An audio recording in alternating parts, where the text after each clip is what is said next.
He is Professor Stephen Thng, and Dr. Stephen Thng graduated from the National University of Singapore in the year 1992, and he went on to pursue his interest in humanitarian and disaster medicine with the Singapore Armed Forces from 1992 to 2002. In the 10 years that he was with the Army Medical Services, Dr. Thng was frequently deployed in disaster zones as well as countries with civil unrest, providing medical help to the population in those countries. It was during those developments that he discovered his interest in dermatology, and he went on to be trained as a dermatologist in 2002. After completing his dermatology training in Singapore, Dr. Stephen Thng went on to Amsterdam Medical Center, Netherlands to continue his training in pigmentary disorders under Professor Westerhoff. And upon returning from his training, Dr. Stephen Thng started the pigment clinic in National Skin Center as well as set up the melanocyte culture lab to start his work on cultured melanocyte grafting for vitiligo patients. And currently, Dr. Thng is the head of pigment clinic in charge of managing all complex pigmentary disorders in National Skin Center, and is also the principal surgeon for tissue grafting for vitiligo. This year, he has also started a research clinic for hyperpigmentary disorders, exploring novel ways to manage difficult hyperpigmentary conditions. He holds an adjunct appointment in Nanyang Technology University Material Science and Engineering Division and works with researchers on discovering new molecules to manage pigmentary disorders as well as new and better formulations for dermatological use. And he also engages in multiple clinical trials to continually look for better drugs and better ways to solve these patient pigmentary disorders. With that introduction, let's welcome and give a round of applause for Prof. Dr. Stephen Thng. Thank you, Dr. Wong, for the very kind introduction. It's a pleasure to be here today. Nice to see so many of us. Congratulate MSAF for organizing this conference. So many aesthetic practitioners out here. Nice slides. Today I'm just going to share with you some of my personal thoughts on management of melasma, which I think all of you all manage every day, like me. And it's a very common problem, and it's not always very simple to manage.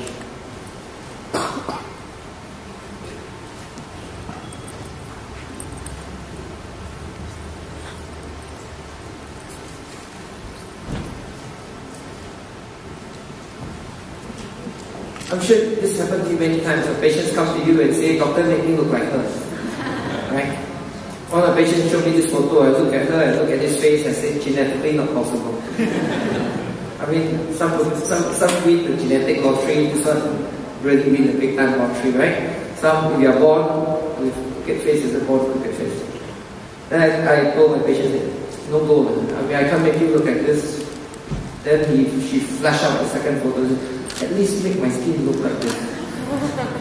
You see, having a clear, flawless, and fair complexion is an obsession. Male and female alike. I mean, I'm seeing more and more male patients in my clinic nowadays. And because of this obsession, this is big business. Why do I say so? In the US, the market was estimated to be more than $5 billion annually. If you go to your supermarket or you go to the cosmetic companies, or you go walk along your cosmetic counters, you find that there are new topical whiteners, bleaching creams introduced every week. There's a new one every week. Big business. Other than having a lot of creams, you flip any magazines. What you'll see, will tell you either you use microneedles, use lasers. I've seen one on acupuncture and melasma. Patients are desperate, they'll try anything. Right? My patient very famously will open up the fridge and say that, "Doctor, today I will try lime. Put lime on the face." My mother said it's good for me. Some will try watermelon. After eating watermelon, just splash on the face. Some will try cucumber and things like this. I'm okay with patients trying all this kind of thing, but the only problem, some patients develop an allergic, a photoallergic conjunctivitis to lime, right? Like this little girl trying to get rid of her freckles, she developed this called block dermatitis because of sensitivity to lime. Out in the sun, develop this thing. So a bit when she's when she applied a few sessions, go out to the sun, she developed this very irritant, very allergic contact dermatitis picture. So I was telling patients, don't try. Everything is organic, everything is safe, it's not really true. Then some patients go to beauticians, right? Beauticians will try chemical pills, right? And after one pill, they're better to try a higher concentration pill and they get this irritant contact dermatitis too. Then the richer patients will go and say, okay, I don't see beauticians, I don't try myself, I see a doctor, right? This is a case which I see in my pigment clinic. Saw a doctor, prescribed the standard hydroquinone, right? Instead of getting better, it got worse. And the doctor prescribed higher concentration of hydroquinone, thinking that, oh, the 2% is not working, let's try 4%, 4% working, let's try 6%. So what this patient actually has is tuberculosis. The doctor did not realize it, right? And he said, okay, maybe don't try GP, let's try the aesthetic, the dermatologists and the plastic surgeons, right? So some people actually try injections inside there, injectable, N-acetylcysteine, intras, cutaneous injection of transfer exit, inject normally abscesses because of non-steroid technique, another patient that suffers. And one of even our recent patients, when we try to use lasers, and it's quite well known that if you treat melasma with lasers, especially in Asian population, the darker the skin type, you have a high chance of getting post-injury hyperpigmentation like this. So you see, it's really not very safe to treat melasma if you think of it very carefully. While I say that 80%, 60-70% of melasma is easy to treat, the 30% of them don't get better. And we get the brunt of the problem, being the National Field Center, the tertiary referral center. By the time the patient comes to me, they would have tried everything. They will try triple combination cream, they will try the pills, they will try your IPL, they will try your lasers, and they say, no, I'm not getting better. So we always have the pressure to find, is there any other better ways to treat melasma? So today I will share with you some of the latest development that we are very excited about. And I think there are already in the market some interesting products out there that we can try. And from our research, what else can we look forward to? I know we are short of time, so I just massage my thyroid just not going to speak a bit faster. The most important thing, of course, obviously is get the diagnosis right. One of the most common referrals that I get for melasma is not melasma, right? So I will give you some characteristics of melasma, so that if you come across this characteristics, you say, yes, it's melasma, you come across some characteristic that is a bit weird, think again, because if you use the wrong technique or the wrong strategy to treat, you get in trouble. So, not all facial pigmentation is melasma, not all facial pigmentation use lasers, and not all facial pigmentation use creams. You need to get your diagnosis right. So this classical melasma, you look at this, how can we go wrong? Melasma, right? And then it's a male patient. The first characteristic I want to say about melasma is it's usually diffuse. You don't see speckled melasma, right? You see speckled melasma, tell yourself it's not melasma, it cannot be. This is straightforward, this is just freckles, right? Standard treatment, lasers, don't even try creams, don't waste time, right? 1 session, 2 sessions, happy. Your patient is very happy with you. This is the easiest patient to treat. They'll be eternally grateful to you because magic, you know. One of NDA laser, everything disappears. So you're very happy. Again, look at this. Refer to me as one melasma. Speckled, not melasma. This is acquired universal horis, right? It's very unique in Asian population. You don't see this in Caucasian. When I was training in Amsterdam, I don't see this at all. But once you come to Singapore, Malaysia, India, Thailand, classical, speckled, dark purple in color. You can try creams all you want. The cows have come home, the pigmentation is still there, right? How do you treat this? Lasers is still the best, not 1 session, 10, minimally. And you clear them quite nicely. But you must tell the patient that you treat 10 sessions because patient has a very, very unrealistic expectation. 1 session, I pay you, you better make it better. You better tell them upfront. Nah, at least 7 to 8 sessions to clear you. So this is acquired horis nevus or nevus horis. So remember, cannot be speckled. If it's speckled, not melasma. Secondly, melasma always starts in the center here or trigeminal area. If you see a patient with melasma on the bitemporal area, tell yourself, not melasma. It's very common for my referrals to say this patient with melasma treated with lasers will get better. Please see him for melasma. This is not. If it's just pure bitemporal, this is acanthosis nigricans. Look at the skin. It is not smooth. It is a bit ruffled. You do a biopsy, you see the classical acanthosis nigricans. You know, acanthosis nigricans is those that you see for fat people on the neck, on the axilla, but this version is the malignant associated acanthosis nigricans. So what I did was I sent the patient for malignant screen. Lo and behold, it's got the internal malignancy. So not all facial pigmentation is cosmetic, right? Another patient also referred to me as for melasma treated for years. Don't get pattern. Bitemporal pigmentation. Once you see these two details of not melasma, go into the history. A biopsy is done, showed inflammatory cells. This is classically pigmented contact dermatitis. Only in Chinese patients. Why? Headache. Why? Hong Yu.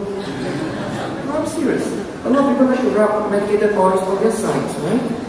If you don't get that part of history, you can treat them with lasers, you can treat them with creams, they still come back to haunt you, they get darker.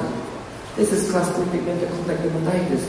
So, lesson number one is, if it's not central, if it's just purely bitemporal, it's not melasma. Secondly, it doesn't affect the nasolabial fold, it doesn't affect the ears, it doesn't affect the tip of the nose. If you see any pigmentation that affects the nasolabial fold, like in this patient, you say this is not melasma.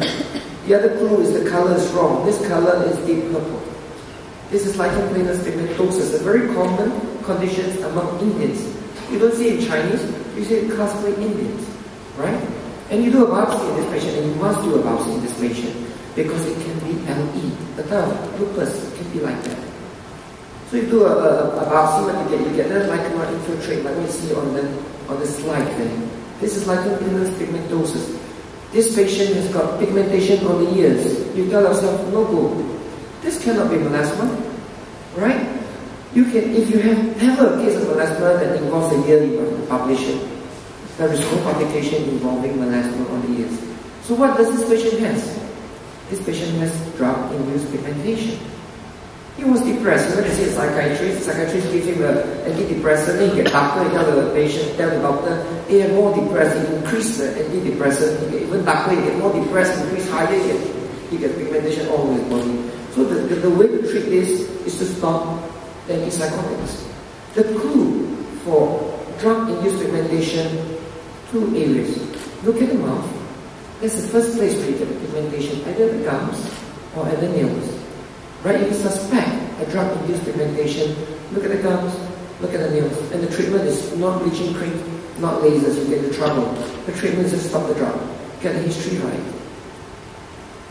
The other characteristic would be, is usually the trigeminal nerve area. You notice melasma is very classical trigeminal area, right? The maxillary division, stomach division, you don't get it down to the neck. Like in this patient again, looks really like melasma, right? The whole face is involved. The clue in this patient is a bit of white specks.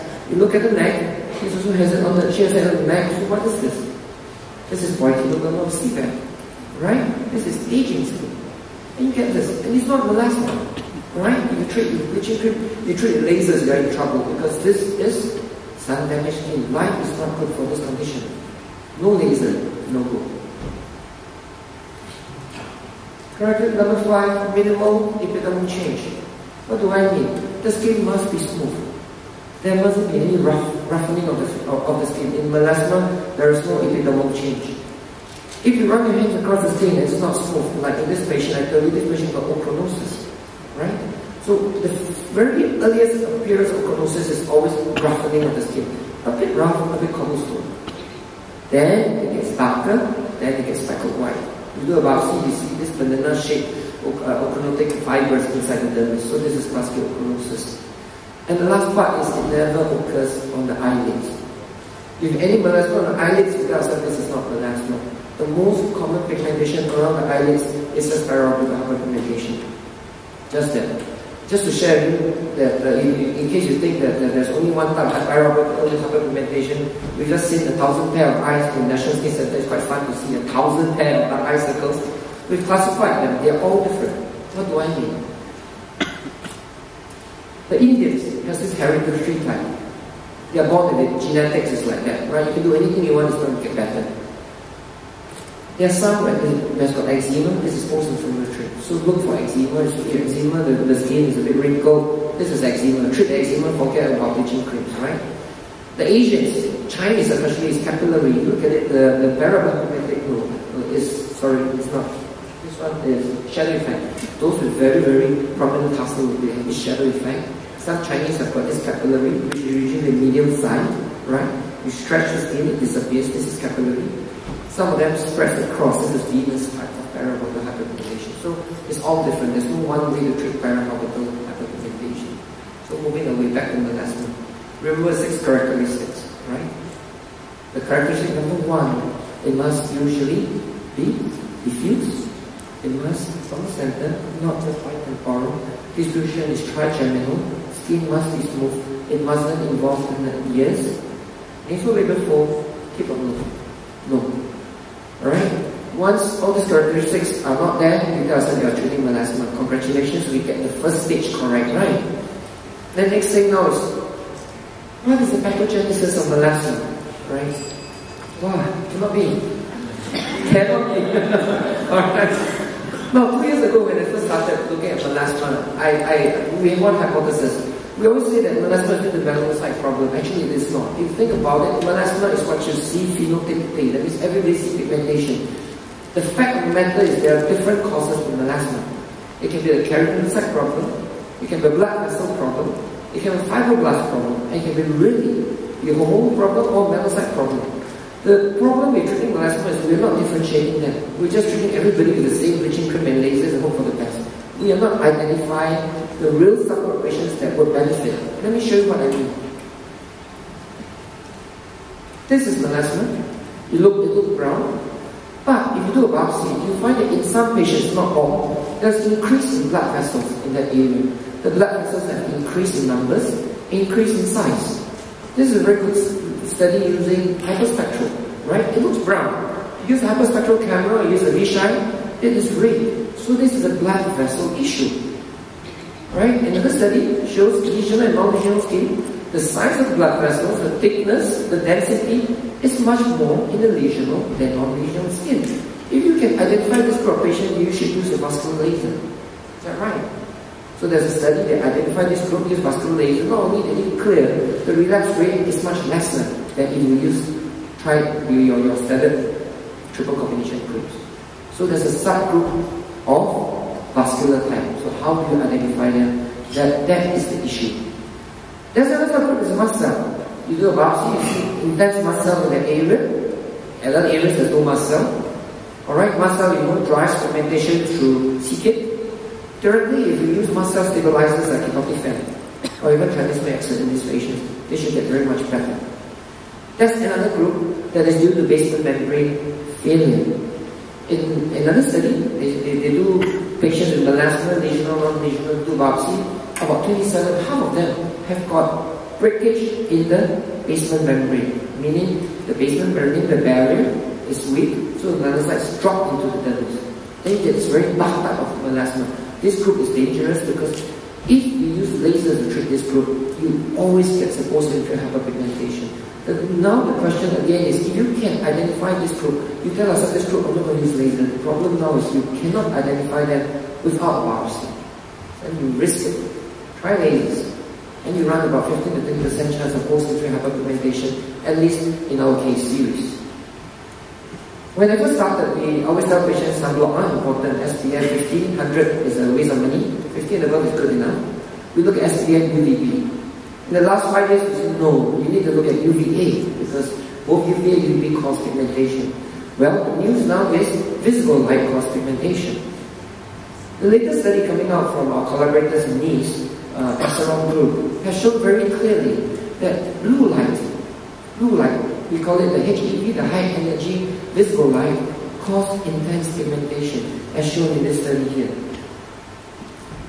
There's no laser, but if you look at the blue light, you find that when exposed to blue light, there is intense pigmentation, much more than UVB exposure. So visible light is important. So none of the sunblock that we have down here blocks visible light, unless you use those very high in iron oxide zinc oxide, right?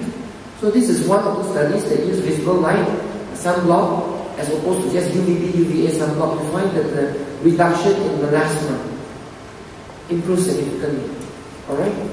Again, the problem now is the only sunblock available are those very white sunblock. You look like a kabuki singer, right? Nobody wants to walk around like that. I tell all my pharmaceutical companies, go develop a visible sunblock. Because that probably is the next game changer in the way we manage melasma. There are one or two that's coming up. There's one company that's approached me and said they have finally the visible light sunblock. We have not done a clinical trial yet. We would love to do a clinical trial to see truly whether it blocks visible light, truly it helps. But this is an area to watch. Now, those are pathogenesis. So, in skin center, what else can we do other than the triple combination cream? We have tried lasers and things like that. So if you look at the whole pathogenesis or the whole menogenesis process, you find that there's a lot of pathway we therapeutic block. The major pathway you need to block, if possible, is this gene called MITF. You can switch the master gene off. It's literally like switching the electricity off, the lights go off. You can look for MITF inhibitors. If not, then there's this whole pathway you can block, right? But blocking one pathway only usually doesn't work very nicely. So this is a list of all those things that's out there at this point in time. You find that the triple combination cream blocks at three specific points. Some cosmetical creams nowadays are very good. They block every step of the way. And you find something that blocks every step of the way, it usually works quite nicely. Just an example to show you. I've got nothing to do with crystal clear. It just happened to be one of those creams that we decided to try as in an adjunct, or rather we gave some oral medicine. So this is just a baseline treatment. But surprisingly, we find that this cream, when we put in patients who have tried triple therapy before, that do not get better after a while, you switch them to a cream that works, that sort of blocks the whole way around, you find that they continue to improve. So look at those creams that block all the pathways, from the tyrosinase to the transfer of melanosomes, to the melanosomes maturation, to degradation of melanosomes. You would probably get a good product, but it doesn't clear everything. What else? So this is just one of those patients that we tried on that cream, which we didn't really want to test that cream. It just so happened that we find that it is quite amazing, because after you use triple combination cream that doesn't work, you put switch to this, they work quite nicely. You can consider adding oral antioxidants. Alright? What's the role of oral antioxidants? There are a few oral antioxidants, there are many oral antioxidants out there. People say put ginger on the face with oral antioxidants, right? It's quite true. Now, you need to find antioxidants that's concentrated only in the skin. A lot of antioxidants you take goes to the body, just get distributed all around the body, right? You've got to find one that concentrates in the skin. There are only two in the market. One of them is here, the other one you can discover for yourself. In the skin center, we've done this study for both of them. Now, how does oral antioxidant work? We know ROS drives melaноgenesis. Cysteine converts the dark pigment, the pheomelanin, to your eumelanin, your pheomelanin. So therapy should work nicely. So this is one of those trials that we did. It's a double-blind placebo-controlled trial, meaning that one will take placebo, one will take this active ingredient. And the interesting thing is this: you find that initially the placebo and active ingredient is the same, but after about 2 months, you find that those that's on the active ingredients continue to improve. So what are we saying? We're saying that it reflects our clinical experience. You use creams that you get better in the first 3 months, then it stops. Right? You can try after 6 months, patients will tell you it stops. If you add in an oral antioxidant, right, they continue to get better. Look at this graph. At day 56, 76.5% active clear, 50% lossy reduction, 68% in the placebo, just the buccal cream. You stretch to 3 months, you find that those on active supplement gets even better. So there is an increased difference after 3 months. So the trick of the matter is, you cannot give an oral antioxidant expect it to work within 1 month. It's an adjuvant therapy, right? While the creams are stopped working already, the oral antioxidants continue to have to work. So you must put patients on oral antioxidants more than 3 months to see its better effect. So it takes a long time for it to work. But it does show a difference when you go beyond 3 months. There's some patients that we put in the study, right? Double placebo control trial, and generally you see the skin lightens. Generally, in the patient, even the skin tone lightens. So it's interesting. Now I talk about mast cells, right? I talk about transmemic acid. I think Skin Center used the most transmemic acid for the treatment of melasma. We put about close to 1,000 patients on it. And you see, when we do study, we're quite interesting. We choose the hardest to treat patient because that's the fact of the matter. All the patients that come to Skin Center are the hardest to treat. They've tried all the lasers, all the creams, right? So this group of patients, nothing else to do, we just throw them for transmemic acid. And lo and behold, we find 92% improve on transmemic acid. Now, we are very careful with transmemic acid because it causes coagulation of blood, UTI, and things like that. So you must screen the patient very carefully in history, make sure no risk factor of IHD, CDA, safety, then put them on maximum 3 months. The beauty of this thing is it works within 1 month. You see the effect in 1 month, by 3 months you stop and go on maintenance therapy. And see this patient that was on oral transmemic acid. Generally, the whole skin tone lightens too. I'm not saying you put an oral TA, I'm saying think about it. It is a possible option in healthy patients, no hypercoagulable state, no risk factors IHD. And that is really one of our armamentum when we treat melasma. These are the new strategies that we talk about, right? MITF inhibitors and some of the newer things, right? If you can destroy tyrosinase, because tyrosinase ubiquitination, you can of course improve melasma, right? In this patient, in this study, when they use linoleic acid, which causes the destruction of tyrosinase, you find that a marked improvement in melanin production. And again, this clinical study using a certain fatty acid seems to improve melasma, but not a lot, not as good as hydroquinone, not as good as triple combination creams at this point in time. But it shows you that this could be one of the things that you can use. I like this thing, MITF inhibitors. You remember I told you MITF is the master switch. You switch the whole light scope off. So there is inhibitor of MITF now. Alright, I'm glad to say that Skin Center is playing one of them, and we are running animal trials on it. And this is one of those animal trials that's done in our collaborator in mice. We find that you put it in mice, it even bleaches the tail of mice very nicely, even when you subject them to stimulant that cause pigmentation. Alright. And there's also some other new chemicals that inhibit the interaction between keratinocytes and melanocytes and improve melasma. But this one's not very significant. There's a clinical study that used that cream. I didn't think there's very much difference in the 3 pictures, but they say there is. So well, I'm not very impressed with this new one. Alright, I just want to share with you in the next 1 minute a new software that NSC has developed, right? We obviously, it's very difficult to tell patients how you're improving, right? We use this score called the MASI score, right? You estimate percentage involvement, you estimate darkness, homogeneity, you put inside a stupid calculator, that stupid formula, and hope to come up with a number. Today you are 8, then after 3 months later you are 6 and patients are happy, right? So we developed a software that really just takes 3 photographs, puts inside the computer just diagnose and demarcate the melasma, and then they generate the score for you. So literally just take 3 pictures. Today, before treatment, your score is this. 3 months later, your score is like that. So that is one way that makes our life easier in how we grade melasma. Alright. Very good. So what's the take-home point?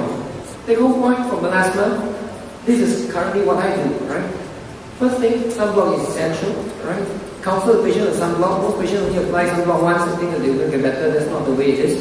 You need to apply sunblock every 4 to 6 hours. These studies have shown anything less than 4 to 6 hours doesn't work. Alright? Visible sunblock, watch out for it. Any company tells you about visible sunblock, run after them, because I think that is really a cornerstone. That's probably a paradigm shift. Try oral antioxidants, not any type, not the coffee beans, green tea, whatever, that high. Those that concentrate purely on the skin. A lot of antioxidants in the liver. Doesn't work. Alright? So there are a few out there, look at them. And in our treatment, in Skin Center, we always use cream strips.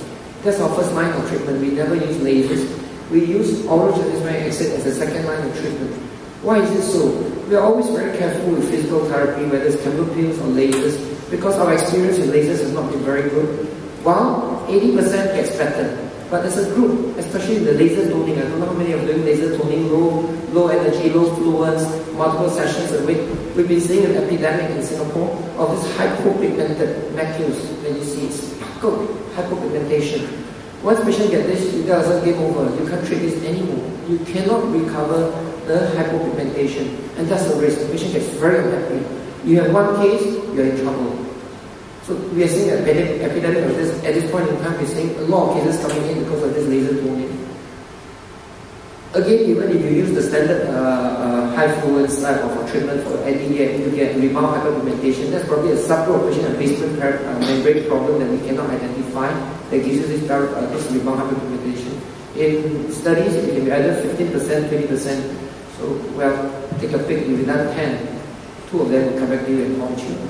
And the last point I'll give to you is melasma is chronic. Many studies have shown you that it lasts for years and years and years and years and years. So the strategy is really have a quick induction of remission of melasma. You can to maybe 10% baseline value.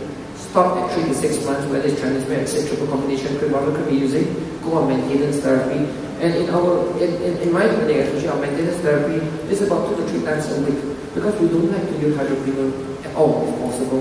And when you use it, it's probably once a week or twice a week. And a good maintenance therapy, many studies have shown that maybe treatment 2 times a week or 3 times a week is good enough to maintain. You do not stop it completely. Right? So, 1-2 years down the line, hopefully we can get more of those new developments that I've mentioned about. And we hopefully, the best way is to be able to stratify melasma patients into different subgroups. Vascular group, basement membrane group, inflammatory group, keratinocyte group, and you tailor the treatment according to what the patient actually has. I hope it will be useful, and I'm open for questioning, and hopefully we can make our patients look like that after we leave our clinic. Thank you. Thank you, Dr. Thng. As we are running behind schedule,